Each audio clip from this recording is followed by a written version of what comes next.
একদিন হবেই। সুমাইয়াকে হুঙ্কার দেওয়া হচ্ছে, সুমাইয়া দেখে নাও তোমার বেটার পরিণাম, দেখে নাও তোমার স্বামীর পরিণাম। তোমাকে বলছি তুমি ঈমান ছেড়ে দাও, মুহাম্মদের দ্বীন ছেড়ে দাও। তুমি একবার শুধু বলে দাও আমি ভুল করেছিলাম, আমি আমার পুরনো ধর্মে ফিরে এলাম, আমি দল ত্যাগ করে ওই দলে চলে গিয়েছিলাম, আবার আমি আমার পুরনো দলে চলে আসলাম। যেমন আজকাল হচ্ছে। হায় রে মুসলমান, দ্বীনের কোনো চিন্তা নাই, ইসলামের চিন্তা নাই। আজ কত বড় বড় হুঙ্কার আমাদের শুনতে হচ্ছে। এই ভারতের মাটিতে আমার মসজিদ বানাবার কোনো অধিকার নাই, এই ভারতের মাটিতে আমার আজান দেওয়ার কোনো অধিকার নাই, ভারতের মাটিতে আজানের মাইকের ধ্বনির আমার কোনো অধিকার নাই। এইগুলো কেউ কিন্তু বলছে না কোন নেতা। কার দিকে আপনি করবেন ভাই আমার? শুধু ছেড়ে দাও। হাজরাতে সুমাইয়া বলে উঠছে, ওরে আমার ছেলেকে উলঙ্গ করেছ, আমার স্বামীকে উলঙ্গ করেছ, আর আমাকে ভয় দেখাচ্ছ। তুমি একজন মেয়ে, তুমি একজন নারী, এতগুলো মানুষের সামনে তোমাকে উলঙ্গ করে দেব। শুনে নাও, আমার পোশাক তোমরা নিয়ে নিতে পারো, আমার পরিধানের পোশাক, আমার কাপড় কেড়ে নিতে পারো, আমাকে উলঙ্গ করে দিতে পারো, কিন্তু আমার অন্তরে, আমার বেলে, আমার রক্তে, আমার রগে রগে, আমার মাংসের পেশিতে আমার ঈমানের যে পোশাক আমি পরে আছি, আল্লাহ ভীরুতার, আমি তাকওয়া পরেজগারির যে পোশাক পরে আছি, রে দুষ্ট দুরাচারের দলেরা, এ আবু জেহেলের দলেরা, আমার ঈমানের পোশাক জীবনে তোরা কেড়ে নিতে পারবে না রে। আমি উলঙ্গ হয়ে, মার পেটে উলঙ্গ হয়ে জন্ম নিয়েছি, আবার উলঙ্গ হয়ে আমাকে কবরে যেতে হবে, আমাকে কবরে উলঙ্গ হয়ে যেতে হবে। ও এবং কিয়ামতের কোটে, হাসরের মাঠে আমাকে সকলকে উলঙ্গ হয়ে যখন উঠতে হবে, আল্লাহ আজ যদি আল্লাহর জন্য, আল্লাহ রসুলের জন্য, দ্বীনের জন্য যদি উলঙ্গ হয়ে যেতে হয়, ওরে আমি পরোয়া করি না, আমি ভয় করি না যে আমি তো, আমাকে উলঙ্গ করিও না, আমাকে ন্যাংটা করিও না, আমি তোমাদের দিনে ফিরে যাচ্ছি, এটা কষে কারা তোমরা আমার ব্যাপারে চিন্তা করিও না। এবার দুইটা উট এনে সুমাইয়া দুই পায়ে বেঁধে দেওয়া হচ্ছে, একটাকে এই মুখা করে, একটাকে এই মুখা করে। সুমাইয়া এর পরিণাম ভাবছো তো? আর এদিকে আবু জেহেল বল্লম নিয়ে দাঁড়িয়ে আছে, একদম গুপ্ত অঙ্গ নিশান করে। এখনো সময়, এখনো সময়, তুমি একবার কালেমা ছেড়ে দাও, মুহাম্মদের দ্বীন ছেড়ে দাও, নচেত উট দুই দিকে হাঁকাবো। তোমার কি গতি হবে? বাঁশ যেমন করে ফাড়া হয় জিন্দা অবস্থাতে। ভাই আমার, এই সামান্য এইগুলো নিয়ে এত ভয়, এত দূর দূর কাঁপছেন। হায় রে আল্লাহ, সব কিছু ছেড়ে দিয়ে ট্রাইব্যুনালে ভিড় গিয়ে দেখো, জীবন জীবন নিয়ে আমরা কত ছোটাছুটি করছি, কিন্তু একবার চিন্তা করেছেন যে আল্লাহর ওখানে যে এসআইআর হবে, ওখানে যে ঈমানের এসআইআর হবে, আর ওখানে ভীষণ ডিটেনশন ক্যাম্প আল্লাহ যে তৈরি করে রেখেছেন, খুজুহ ফাগুল্লু, এই 2 নম্বর ধান্দাবাজ মুসলমানদের ধরো, আর এদের নাক দিয়ে, পেটের ভিতর দিয়ে, পায়খানার দ্বার দিয়ে জিঞ্জির বের করে ওরাকে টেনে নিয়ে যাও। ভাই আমার, ওটার ব্যাপারে একবার চিন্তা আমাদের হয়েছে কি? একমাত্র যেখানে আমার শুধু ঈমানের মূল্য হবে, কোনো কিছুরই মূল্য হবে না, ওই ঈমানকে বাঁচাবার একবার আমরা চিন্তা করেছি? চিন্তা করেন। সুমাইয়া বলল, ওরে আমার উট তোরা বেঁধেছ, পায়ে বেঁধেছ, আমি জানি যে আমার কি গতি হবে। তবুও সুমাইয়ার ভিতরে বিন্দু বিসর্গ ভয় নাই, কোনো লেশ নাই। বন্ধু আমার, ঠিক ওই সময় সুমাইয়াকে উলঙ্গ করে দেওয়া হলো।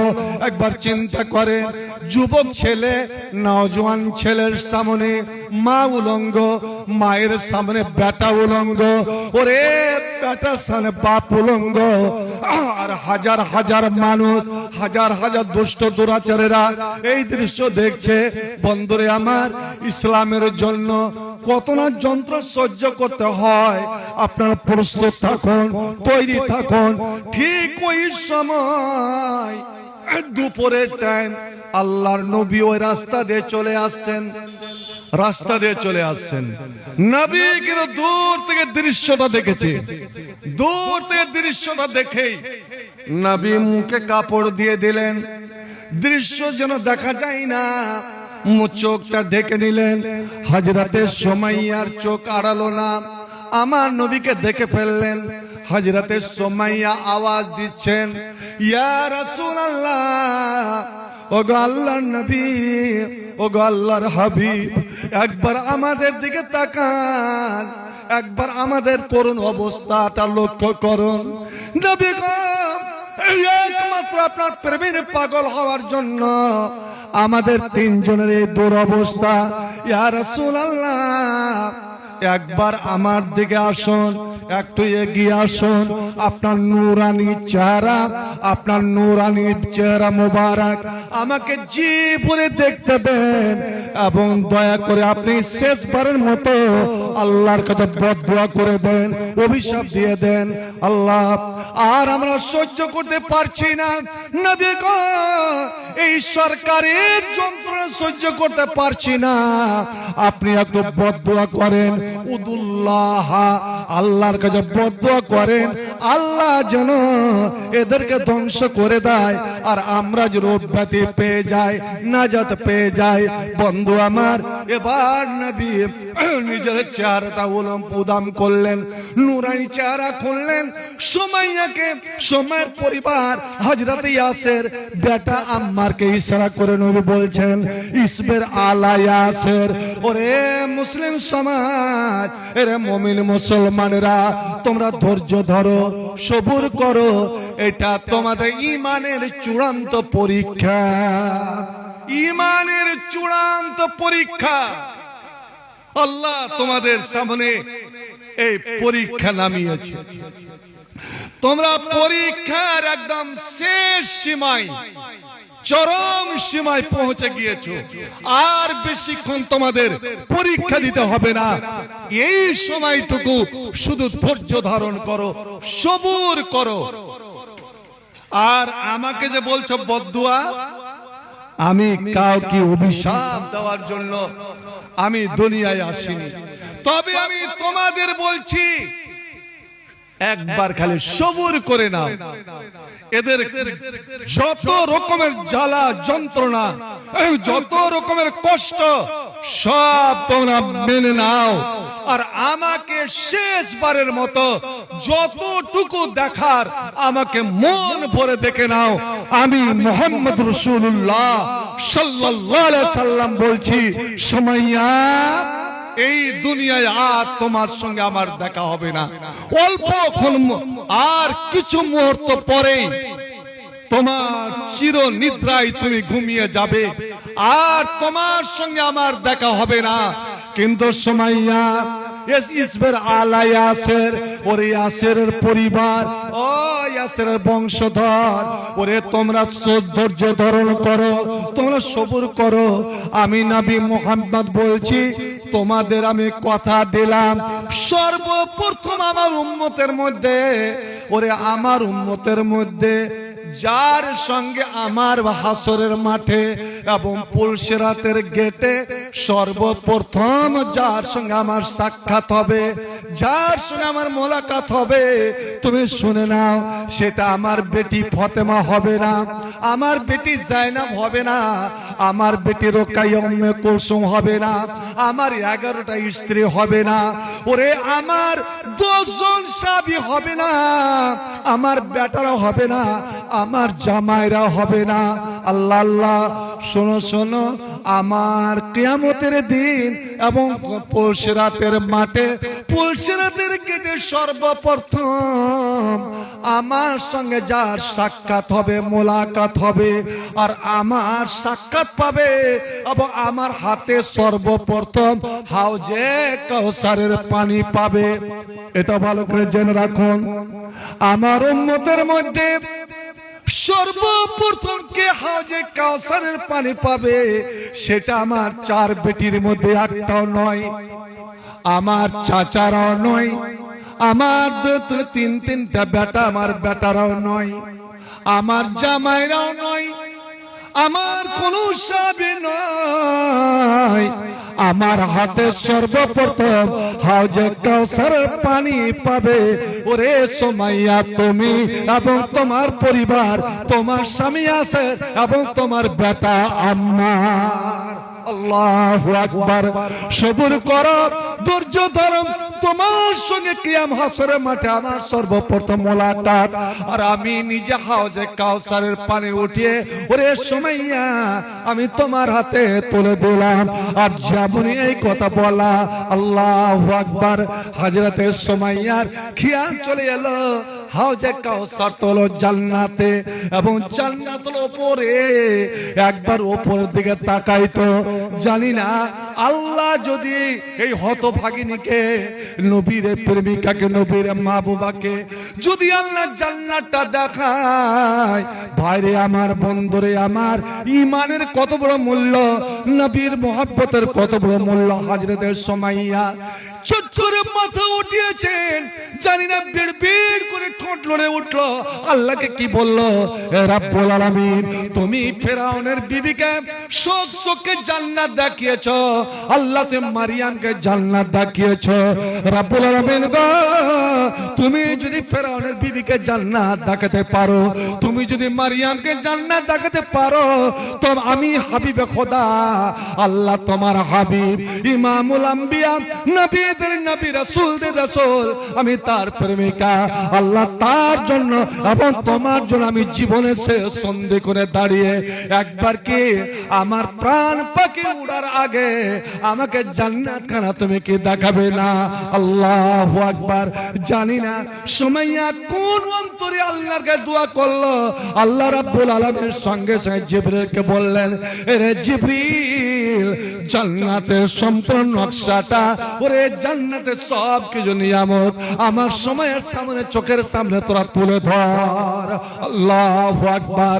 এদিকে জিবরিল তুলে ধরেছেন, মুচকি হেসে জান্নাতের নিয়ামত দেখে, জান্নাতের সমস্ত কিছু দেখে সুমাইয়ার জন্য দুঃখ কষ্ট সব ভুলে যাচ্ছে, সমস্ত ব্যথা বেদনা, সমস্ত পরীক্ষা। বলবো যে পায়ে উট বাঁধা আছে, উটের রশি বাঁধা আছে, কিছুক্ষণ পরে উট যে দুই দিকে হাঁকাবে, ওর পা ফড়ফড় করে ফেড়ে যাবে, কোন খেয়াল নাই। জান্নাতের নিয়ামত দেখে আল্লাহরে আল্লাহ, হযরতে সুমাইয়ার মুখে মুচকি হাসি ফুটে গেল। আল্লাহু আকবার। এবার জোরে বলো সুবহানাল্লাহ। আমার নবী বললেন, ওরে জান্নাতি মানুষ, মৃত্যুর সময়, মরণের পরে কে জান্নাতি আর কে জান্নাতি নয়, তোমরা দুটা আলামত দেখে নিও, দুটা আলামত দেখে নিও। আপনারা ভালো করে মনে রাখেন,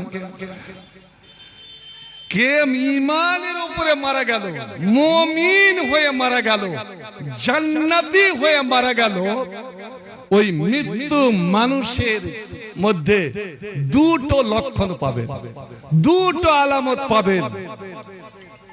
ওই দুই আলামত যদি আপনি যে পেলেন, তো নিশ্চিত আপনি জানেন যে এই লোকটা, এ আমার বাবা, আমার ভাই, আমার কাকা, আমার ছেলে জান্নাতি।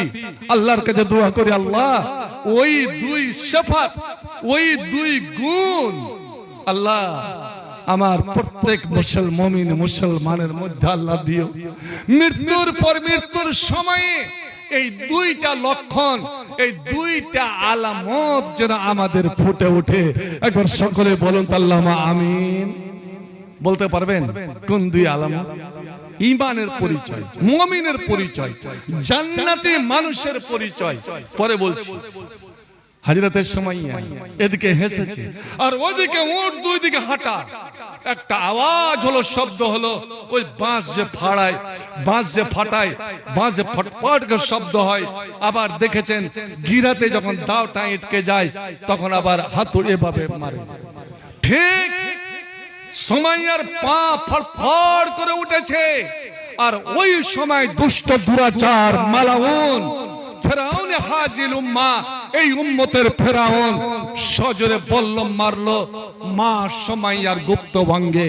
ভাই, জান্নাত সহজ ব্যাপার নয়, ঈমান সহজ ব্যাপার নয়। জান্নাত চাইতে হলে আপনার যেমন জানের কুরবানি, জীবনের কুরবানি, সঙ্গে সঙ্গে আপনাকে অর্থেরও কুরবানি লাগবে।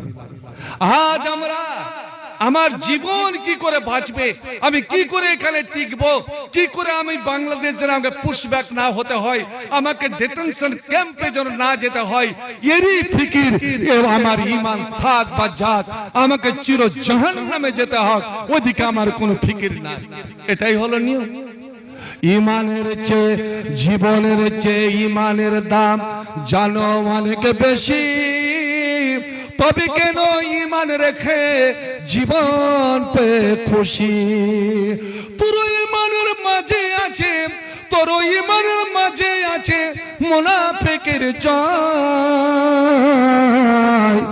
এক আল্লাহর গোলাম আমি, এই তো পরিচয়। এক আল্লাহর গোলাম আমি, এই তো পরিচয়।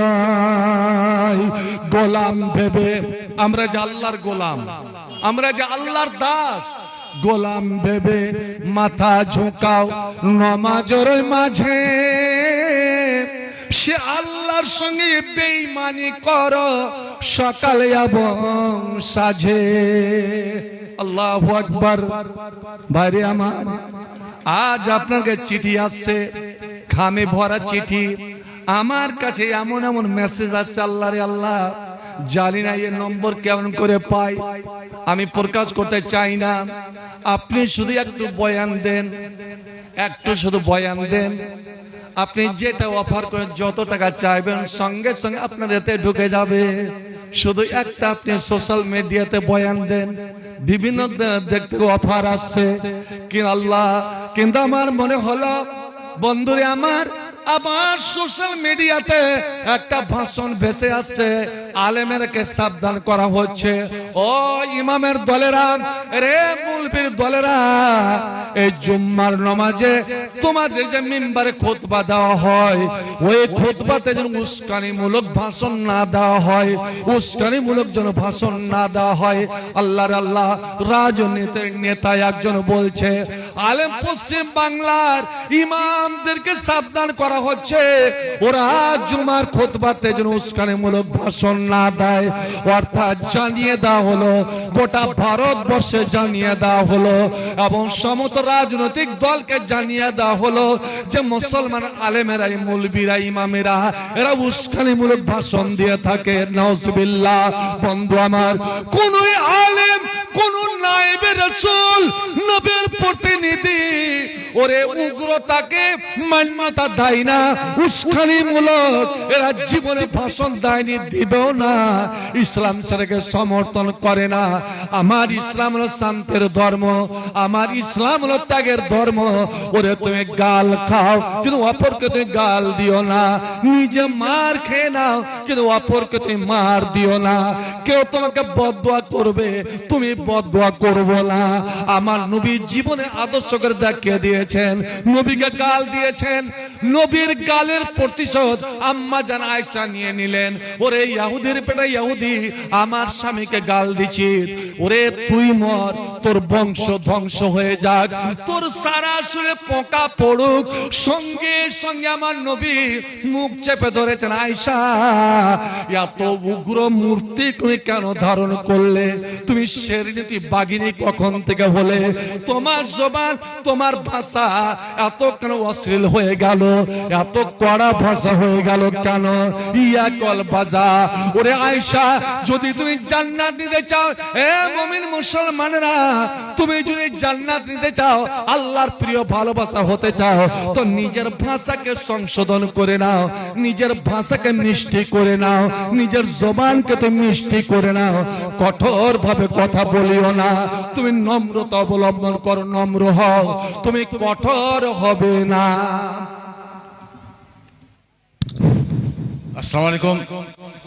আমাদের যে ওই খাওয়ার ব্যবস্থা আছে, এর আগে ডেলিগেট ফি ছিল 130 টাকা, ওটাকে পরিস্থিতির সাপেক্ষে 100 টাকা করা হলো। 100 টাকা এখন স্টেজে যান, 130 টাকার পরিবর্তে 100 টাকায় দিয়ে ডেলিগেট কুপন কেটে আপনার খাবারটা গ্রহণ করতে পারেন। আসসালামু আলাইকুম। এক্ষুনি এত তাড়াতাড়ি কমে যায় না বাজি, তো আরো অপেক্ষা করবে, আরো কমবে, যায় না। দেখেন খানাটা যেন নষ্ট না হয়, একটা ওইটা আমার অনুরোধ, যে অনেক সময় ধার দিয়ে দান করা হয়, ধার দিয়ে দান করা হয়। এই যে ডেলিগেটের ব্যবস্থা, এই খাওয়া দাওয়ার ব্যবস্থা, এই মসজিদকে কেন্দ্র করেই তো আপনারা 100 টাকা দিয়ে খাবেন, পেটটাকে শান্তি দিলেন, আর আপনার ওই টাকাটা মসজিদে খরচ হবে, আপনার মসজিদে দান চলে গেল। অতএব আল্লাহর ঘরের জন্য, ঘরকে কেন্দ্র করে যেই ভাত মাংস তৈরি হয়েছে, এটা যেন নষ্ট না হয়।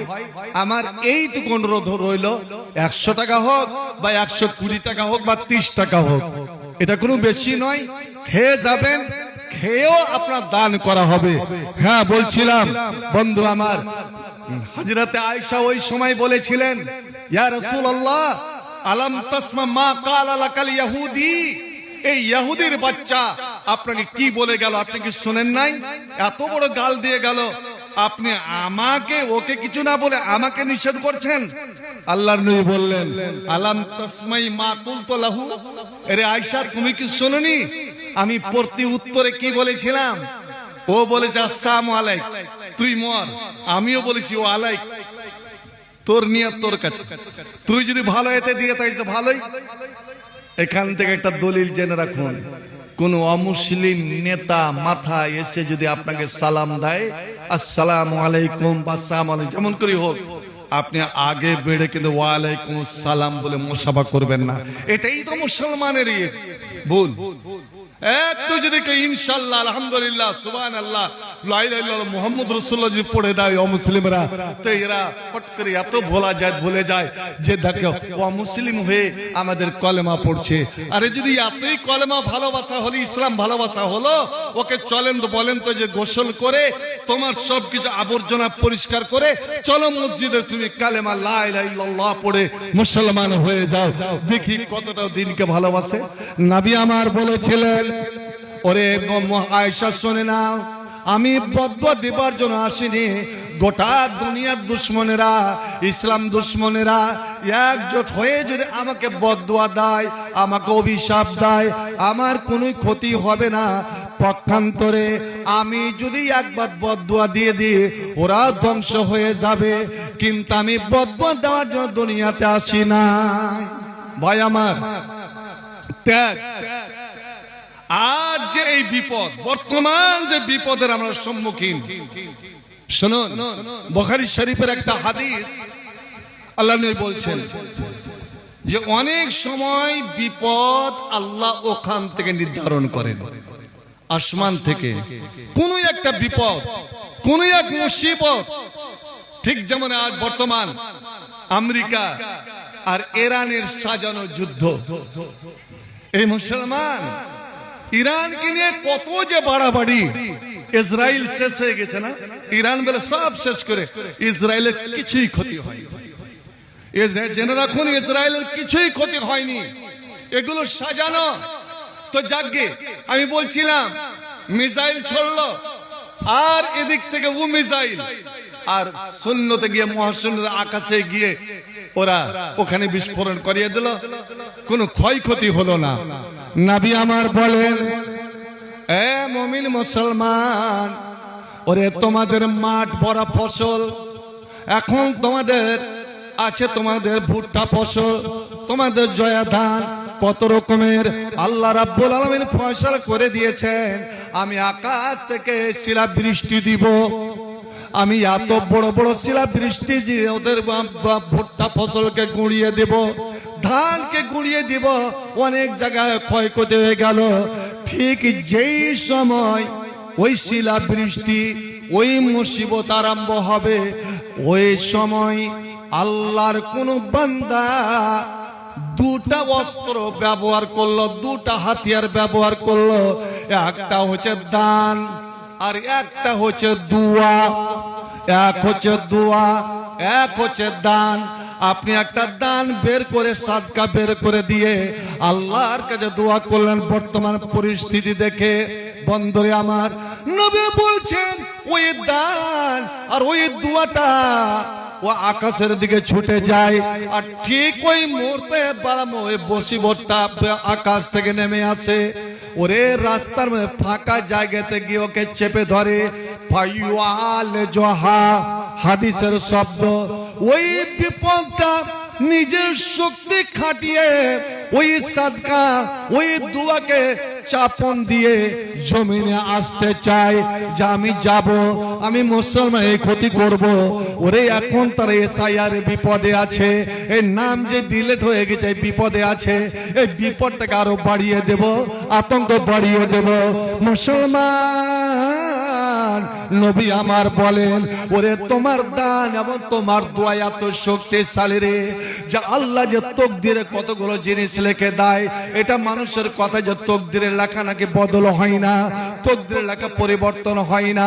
না না না, তুমি ভাগ্যের লেখাকে যদি পরিবর্তন করাতে চাও, ভাগ্যের লেখাকে যদি বদলাতে চাও, তবে তুই মন খুলে প্রাণ খুলে আল্লাহর কাছে দোয়া করো। মুসলমান আমার বর্তমান দোয়া করার সময় এসেছে, আপনি মন প্রাণ খুলে দোয়া করেন। বিশেষ করে ওরে মাগরিব এবং আসে ফজরের নামাজের পরে, আর যখন বিছানায় শুইতে যাবেন, আমি বলে গেলাম এই দোয়াটা আপনি 100 বার করে পড়েন, 100 বার করে পড়েন, ইনশাআল্লাহ আল্লাহ আপনার কোন একটা পথ বের করে দেবে। হাসবুনাল্লাহু ওয়া নি'মাল ওয়াকিল, হাসবুনাল্লাহু ওয়া নি'মাল ওয়াকিল আপনি 100 বার পড়েন। আপনি লা হাওলা ওয়ালা কুওয়াতা ইল্লা বিল্লাহ, লা হাওলা ওয়ালা কুওয়াতা ইল্লা বিল্লাহ 100 বার পড়েন। আর একটা দোয়া আমার সঙ্গে পড়েন তো। আল্লাহ পাকের নবী হযরত আসমা বিনতে উমাইসকে বলছে, আসমা রে, তুই যতই বিপদে পড়ো না কেন, যতই চিন্তা ভাবনা তোমাকে চেপে ধরুক না কেন, তুমি এই দোয়াটা বারবার পড়ো, বারবার পড়ো। দেখবে তোমার চিন্তা, তোমার ভাবনা, তোমার জীবনের সমস্ত বিপদ আপদকে আল্লাহ কোন দিক দিয়ে যে দূর করে দিবে তুমি বুঝতে পারবে না। ওই দোয়াটা আমার সঙ্গে পড়ো। আল্লাহ বলেন, দেখো সবাই বলেন, আল্লাহ আল্লাহ লা উশরিকু বিহি শাইয়া, আল্লাহ আল্লাহ লা উশরিকু বিহি শাইয়া, আল্লাহ আল্লাহ লা উশরিকু বিহি শাইয়া। ওরে এই দোয়াটা আপনি 100 বার করেন। বন্ধু আমার, আজ থেকে আমল শুরু করে দেন। এবং বন্ধু আমার, আপনি আপনার জানের, আপনার মালের আপনি সাদকা বের করেন। এর চেয়ে বড় বিপদ আর কি হতে পারে? আল্লাহ, যেখানে আমার মসজিদ আজ বিপদের সম্মুখীন, রব্বুল আলামিন আল্লাহ তুই হেফাজত করো। ওই দিন যেন দেখতে না হয় যে আমার মসজিদের আজান বন্ধ হবে, ওই দিন যেন দেখতে না হয় বাংলার মানুষকে যে আমার ফালাউল মুসলিমিনের মতন মাদ্রাসা, আমার বাগের শাহিনের মতন মাদ্রাসা ওরে বন্ধ করে দেওয়া হবে। যেখানে কোরআনের আওয়াজ শোনা যাবে না, যেখানে নবীর হাদিসের আওয়াজ ভেসে আসবে না, যেখানে আজানের সমুদ্র কণ্ঠ ভেসে আসবে না। বন্ধু আমার, এই বিপদ থেকে যদি বাঁচতে চান, এই বিপদ থেকে উদ্ধার পেতে চান, তার উপায় হচ্ছে একমাত্র সাদকা, একমাত্র দান। আল্লাহ তাই বলছেন, ইয়া ইবনা আদম আদামা, আল্লাহ ডাক দিয়ে বলছেন, এরে আদমের বেটা বেটিরা, এ মানুষ সন্তান, এরে মুমিন মুসলমানেরা, এরে আমার আখিরি নবী মুহাম্মদুর উম্মতেরা, তোরা শোন, এটা আল্লাহ নিজে আকাশ থেকে ডাক দেন, আরশ থেকে ডাক দেন, আনফিক ইয়া ইবনা আদামা, এ বিশ্বম্পরে মুমিন মুসলমানেরা, ওরে তোমাদের চোখের সামনে, তোমাদের মাটিতে, তোমাদের বাজারে আমার ঘর যে নির্মাণ হচ্ছে, আমার ঘর যে তৈরি করেছো, সেটাকে সম্পন্ন করার জন্য অর্থের প্রয়োজন, ওরে টাকা পয়সার প্রয়োজন। আমি আল্লাহ যেমন তোমার জীবনের মালিক, আমি আল্লাহ তোমার ধন সম্পত্তির মালিক, আমি আল্লাহ তোমার টাকা পয়সার মালিক, আমি আল্লাহ তোমার সব কিছুর মালিক। যখন আমি মালিক হলাম, আমি মালিক হয়ে তোমার কাছে আমি চাইছি যে তুমি আমার পথে এইটা তুমি দাও। ওরে প্রয়োজন হলে তুমি জীবন দাও, প্রয়োজন হলে তুমি রক্ত দাও, প্রয়োজন হলে তুমি অর্থ দাও। আনফিক ইয়া ইবনা আদামা, রে আদমের বেটা বেটিরা, আমার পথে, আমার পথে, আমার পথে তোমরা খরচ করো। কত খরচ করে এটা আল্লাহ বলছেন না, তোমার সাধ্য মতো, তোমার শক্তি মতো তুমি খরচ করো। আমি আল্লাহ তোমাকে কথা দিচ্ছি, আমি আল্লাহ ওয়াদা দিচ্ছি, ওয়াদা করছি, আমি প্রতিশ্রুতি দিচ্ছি। এটা সরকারের প্রতিশ্রুতি নয় যে 15 লাখ করে সবারই অ্যাকাউন্টে ঢুকবে। এই মুসলমানের আলেম ওলামারাই কম কি আল্লাহ রে অ্যাকাউন্ট খুলেছিল? 15 লাখ এখানে আছে।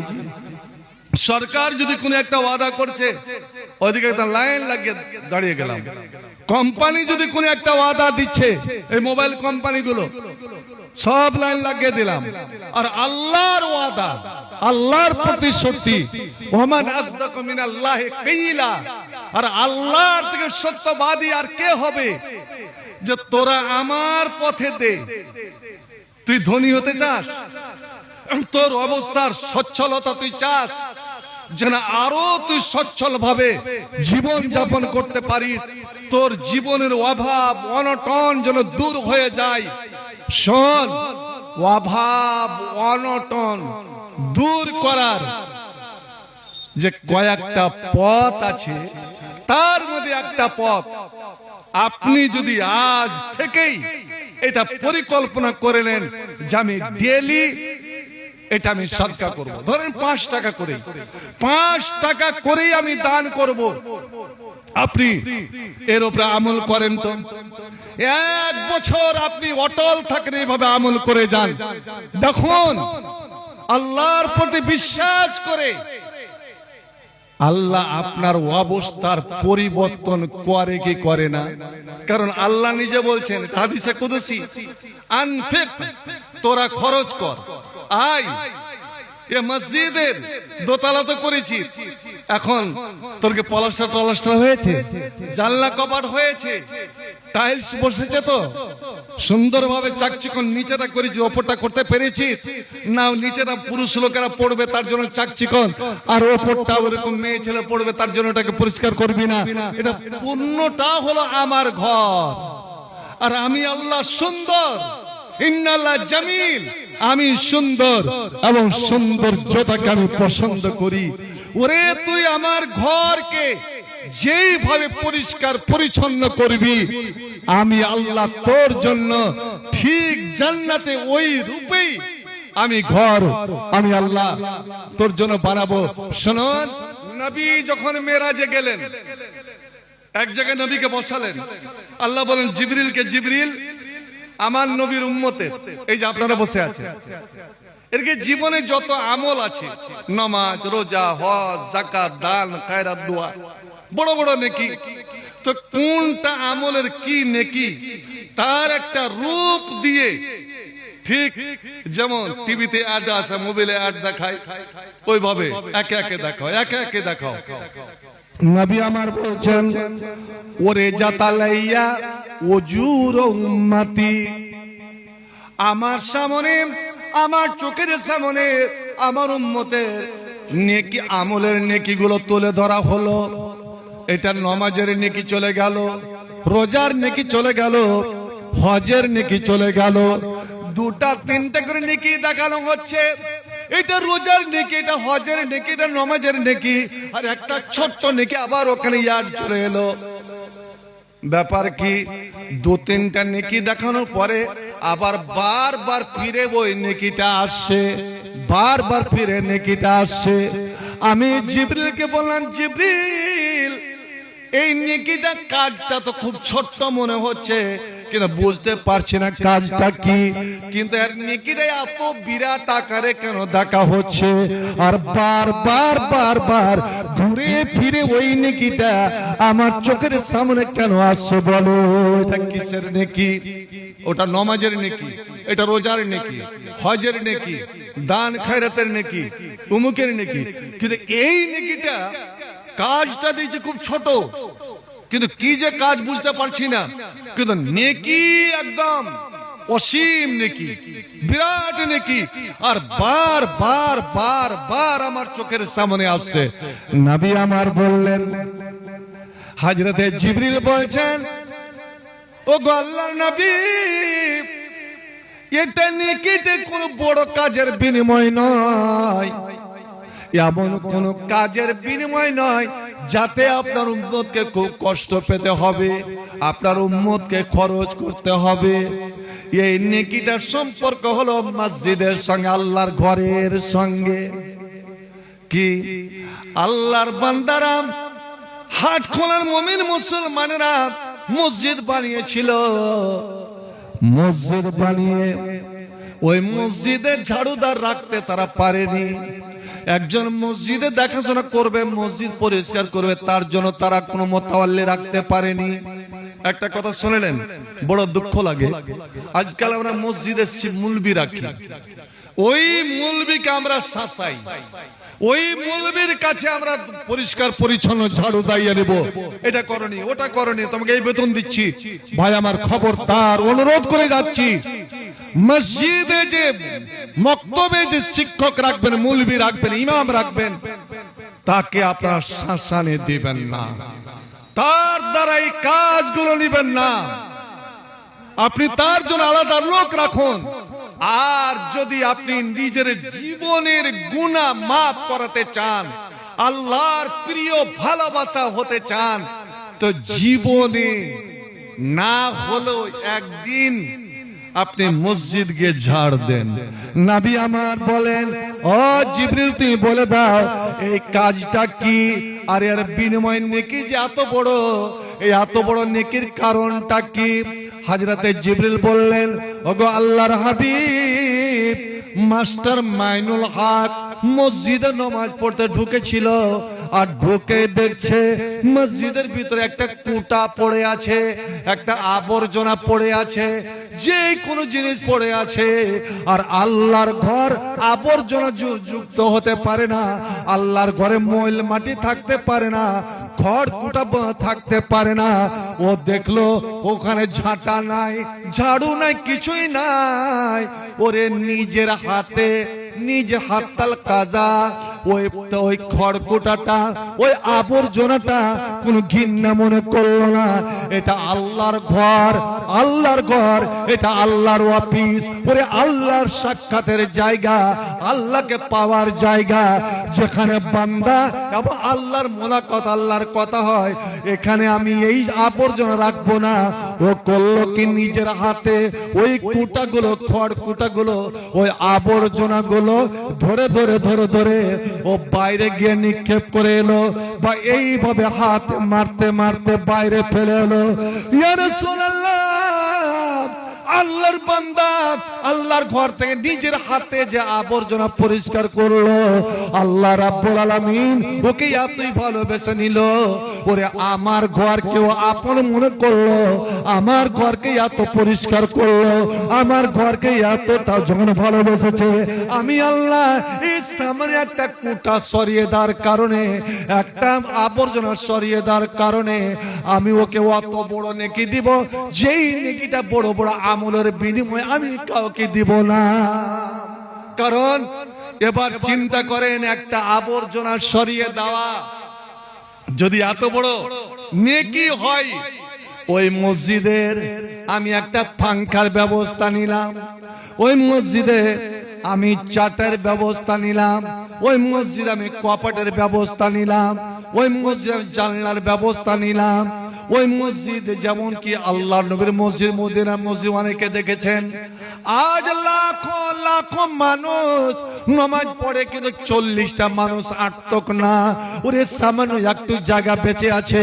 আল্লাহ নবী বললেন, ও মদিনার মানুষ, এর হাট করার মানুষ, মসজিদকে সম্প্রসারণ করতে হবে, মসজিদকে বড় করতে হবে।